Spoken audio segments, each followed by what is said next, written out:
Hello friends, welcome to defence matrix. तो एक documentary China के डोमेस्टिक न्यूज़ चैनल पर पब्लिश करी गई है जिसमें पीपल लिबरेशन आर्मी एयरफोर्स को कवर किया गया है। तो इस डॉक्यूमेंट्री में एक चीज़ हाईलाइट करी गई थी जहां पर ये बताया जा रहा था कि चाइना द्वारा एक नई टेक्निक को इस्तेमाल किया जा रहा है अपने पुराने जनरेशन के फाइटर प्लेटफॉर्म से मॉडर्न स्टेल्थ एयरक्राफ्ट को शूट डाउन करने के लिए। इसे चाइना द्वारा किल चेन कहा जा रहा है, जिसके अंतर्गत जो पुराने जनरेशन के एयरक्राफ्ट हैं वो मिसाइल कैरिंग प्लेटफॉर्म की तरह काम करते हैं। मिसाइल यहाँ पर काफ़ी ज़्यादा एडवांस है जिसमें डेटा लिंक की कैपेबिलिटी दी गई है और इसको मिड कोर्स अपडेट किसी तीसरे प्लेटफॉर्म से दिया जाता है जो कि इस केस में एवैक्स हो सकता है।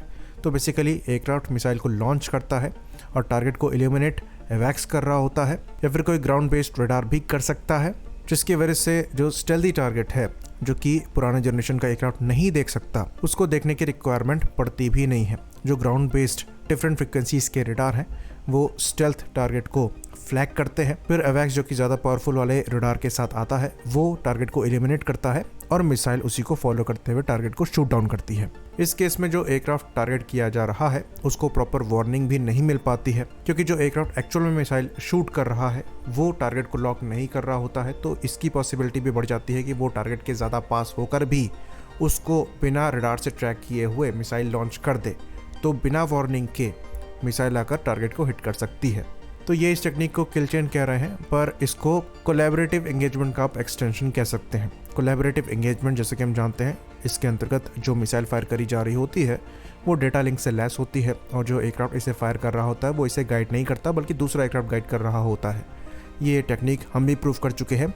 अस्त्र मार्क 1 को LCA-30 से कोलैबोरेटिव एंगेजमेंट के अंतर्गत लॉन्च करके टेस्ट किया जा चुका है। पर चाइना द्वारा जो चीज़ करी जा रही है वो इसका एडवांस वेरिएंट है और ये कोई नई चीज़ नहीं है, ये पहले से एग्जिस्ट करती है, पर इस चीज़ का प्रॉपर इम्प्लीमेंटेशन अभी भी चल रहा है।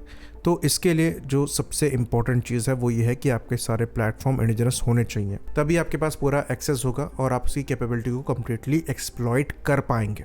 तो ये रिपोर्ट में भी क्लेम किया जा रहा है कि पाकिस्तान ने J-10 को यूज़ करते हुए जो इंडियन रफाल को शूट डाउन किया है वो इसी टेक्निक का इस्तेमाल करते हुए किया है, जिसके अंतर्गत जो न्यूज़ फैलाई जा रही है कि 200 किलोमीटर की रेंज में रफाल शूट हुआ है वो ऐसे ही हुआ है। तो यहाँ पर फेक पार्ट आ जाता है। ये चीज़ हम पहले भी एक्सप्लेन कर चुके हैं कि मिसाइल्स ऐसे काम नहीं करती। चाइना ने ऑफिशियली ये चीज़ कही है कि जो वेरिएंट हमने पाकिस्तान को दिए हैं ये एक्सपोर्ट वेरिएंट है और एक्सपोर्ट वेरिएंट में जो ऑफिशियल क्लेम्ड रेंज है ये 145 किलोमीटर की है।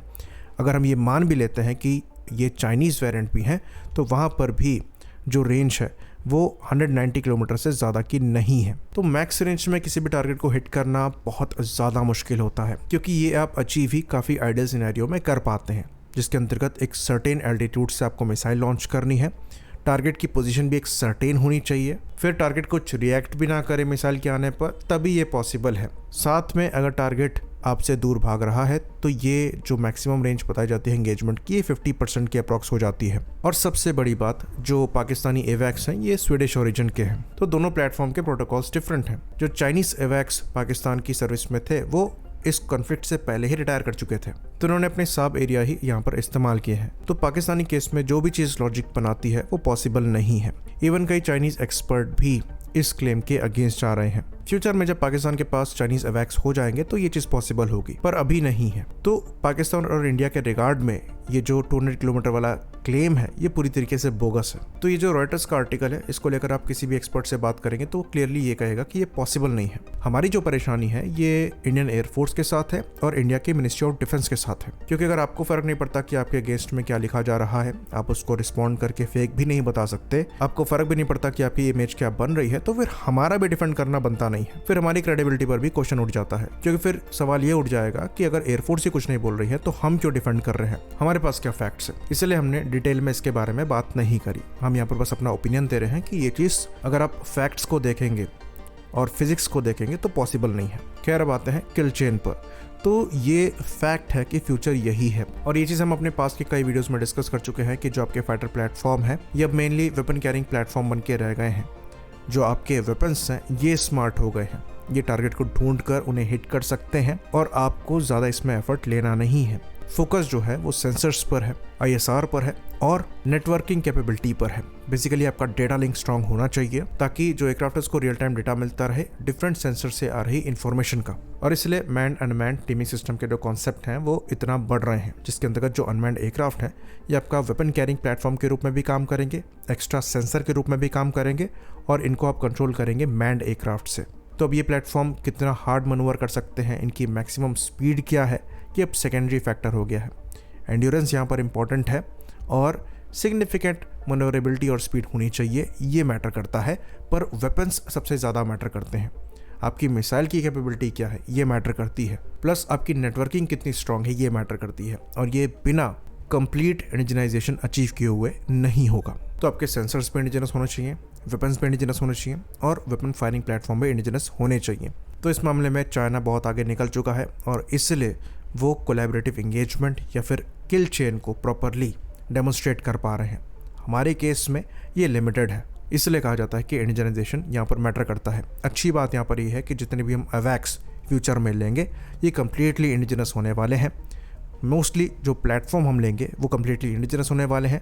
Su-30 MKI को भी हम कम्प्लीटली इंडिजिनस अपग्रेड प्रोवाइड कराएंगे और रफाल को भी हम इंडिजिनाइज करने की कोशिश यहाँ पर कर रहे हैं। लेकिन जब बात आती है इंडिजिनस डेटा लिंक की तो फिलहाल हम वहाँ पर स्ट्रगल कर रहे हैं।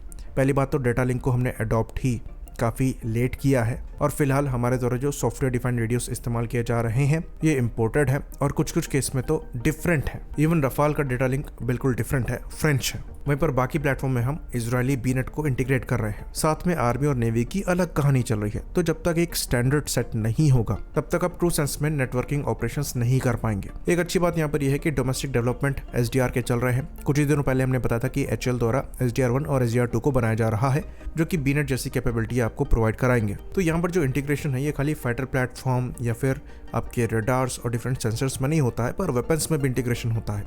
तभी आपको एक क्लियर पिक्चर डेटा लिंक में मिल पाएगी कि चल क्या रहा है, खासकर तब जब एंगेजमेंट एक लार्ज स्केल में हो रही हो। तो चाइना की जो प्रोग्रेस है ये एक अलार्मिंग भी है, क्योंकि चाइना के पास ये कैपेबिलिटी है, साथ में उनके पास वेपन्स भी हैं जो कि इस कैपेबिलिटी को सपोर्ट कर सकते हैं। अभी PL-16 की बात हमने करी जहाँ पर मैक्सिमम रेंज उस मिसाइल की ऑलमोस्ट 300 किलोमीटर पहुँच रही है। वहीं पर PL-17 जैसी मिसाइल भी हैं जहाँ पर मैक्सिमम रेंज 400 किलोमीटर की बताई जाती है।